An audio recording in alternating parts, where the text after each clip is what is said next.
अरे भाई रॉकी, मेरी बात को सुन ले। अरे काले, पहले मुंह तो देखो क्या भसीड़े कालू, मैं तेरी बात क्या सुनूं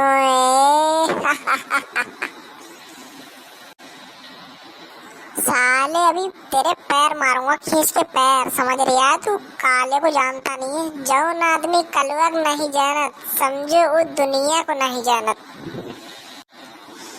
एनाकोंडा का नाम सुने हो कभी? नहीं, कौन है? अपना मुंह आईने में देख ले, आके पता लग जाएगा। दोस्तों, अगर आपको काले और गोरे का एपिसोड दोबारा चाहिए तो कमेंट करें, चैनल को सब्सक्राइब करें और हमारे बेल आइकन को प्रेस करें और हमारे वीडियो को लाइक करें और खूब शेयर करें। धन्यवाद। हाँ दोस्तों, मिलते हैं नेक्स्ट वीडियो में काले की रोस्ट मारते हुए।